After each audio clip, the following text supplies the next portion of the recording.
No words can describe how shocked I am in the day of the 2nd of February 2025.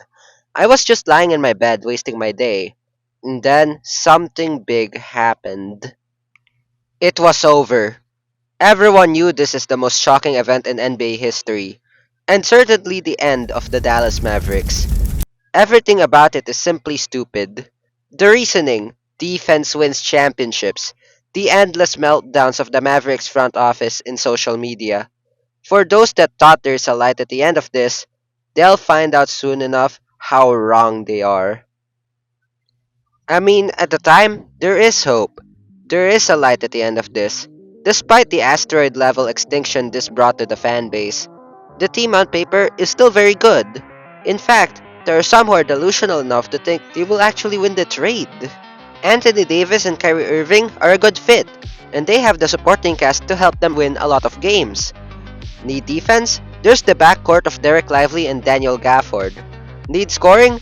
How about the second greatest shooter of all time, Klay Thompson? That, if healthy, is a playoff team. Sure, not good compared to the Thunder that year, but they're definitely gonna put up a fight. Or so we thought. Imagine my surprise when I saw the Mavericks being stomped by the Cavaliers on the first game after the trade. Sure, no one of significance is on the team. AD is injured at the time of the trade, and the rest of the supporting cast just rested. And the Cavs are a good team in their own right. But the fact that a respected playoff level team in the West got blown out by 40 points is ridiculous. And I want to emphasize to you, the Eastern Conference is so bad that it's a meme compared to the West, which has the Lakers, the Spurs. Well, the Spurs are bad at the time, but the Thunder, the Warriors. So losing to an Eastern Conference team by 40 points is astonishing. That said, it's just one loss. Regardless of the implications, it is just one loss. It doesn't matter. When everyone was there, they began to ball out.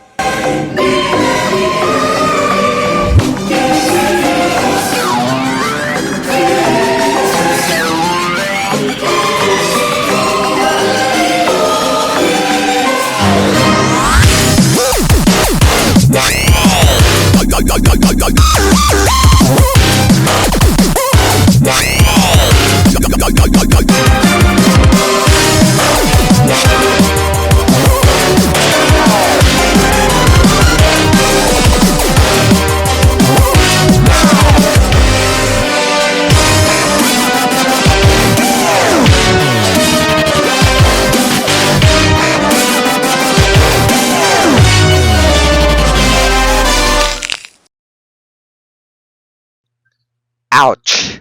26 minutes in, Anthony Davis out. On his first game in his Mavericks career, he got injured. He won't return for a month. The return of the trade is now effectively out. The performance was good, and the Mavericks won that game, but they're now without their second best player. This is when everything really turned to hell for this team. Getting AD, who is already out, is dumb enough, but getting him isn't the only dumb thing Nico did in the deadline. You see, one player he decided to trade is a chap by the name of Quentin Grimes. A solid player, could give you 20 points sometimes. He traded him away in exchange for an older player in Caleb Martin. For a guy chanting, defense wins championships, bringing in older guys seems to be counterproductive compared to just bringing in better defensive coaches. But that's not even the worst part. Caleb Martin just happened to be injured when he arrived in Dallas, just like Anthony Davis. Quentin, who went to Philadelphia, well, he isn't injured, and let's just say that he played well when he arrived in Philly.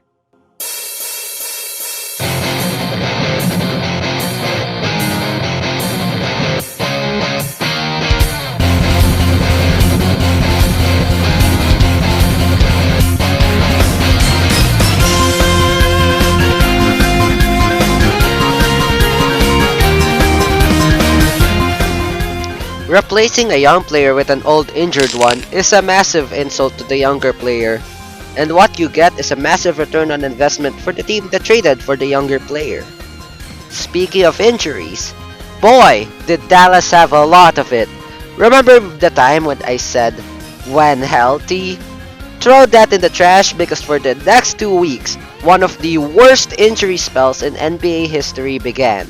A spell so bad, you'd believe they are cursed by this dumb decision.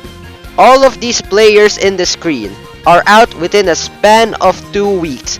Yes, less than a month. Half of the team gone due to just injuries. There's so many players and injuries in this picture, I can even name all of them within a minute. And yet, that's not the worst part. The worst is still to come. For you. And that's what Jones is being, very aggressive. DeRozan, the orchestrator of the pick and roll there, and he shoots in the paint and scores. And I heard AJ call him the best paint scorer in the league. And this is the moment that the Dallas Mavericks lost all hope.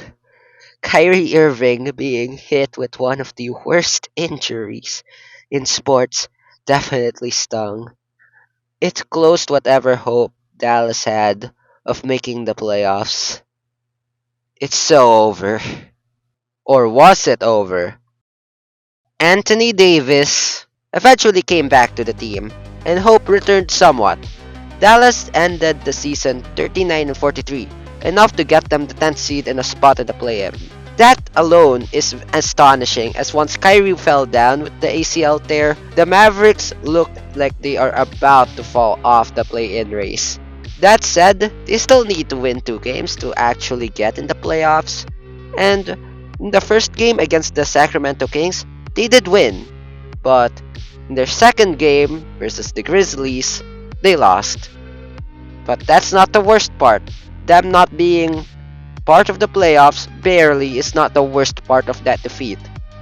You see, Anthony Davis in this play got injured again. This, sadly, is the most fitting end to this horrible season.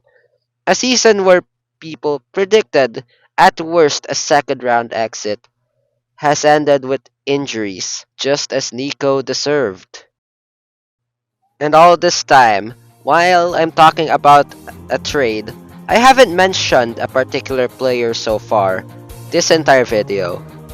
You might be wondering, what about Luka Doncic? What is he up to? Well, this is what Luka is up to.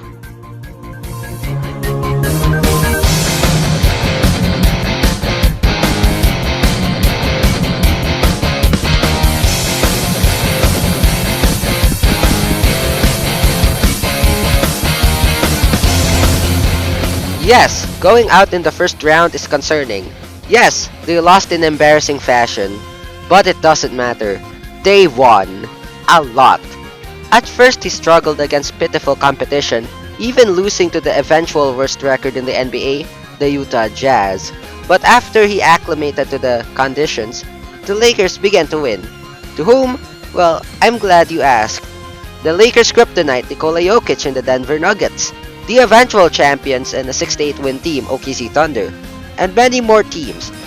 The Lakers got better because of Luka. In a season where everyone predicted the Lakers are going to suffer because of the bad fit between LeBron and Luka Doncic, they managed to somehow snag the 3rd seed, a playoff team with home court advantage.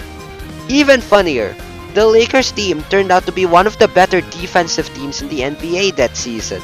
Of course, that didn't hold up in the playoffs, but the fact that Nico managed to torpedo his team and somehow all of the reasons he gave backfired on him is insane.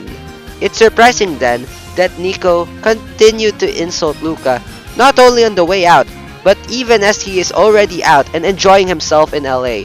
All the leaks of Luka being fat and all of that are pathetic, and the fact that the front office is so willing to disrespect Luka like he's some sort of team cancer is just mind-blowing. These insults, in addition to said playoff loss, all of that would backfire at Nico in even more ridiculous ways. You would not believe how bad this turned out for him. But that's for way later. Before I leave, I want to throw this picture out of Nico Harrison. This is in the American Airlines Center, the home arena of the Dallas Mavericks. This is the team he's managing, and yet he's hiding in the corner with security. If you think all the hate is undeserved up until this moment, now you know why I disagree with that sentiment.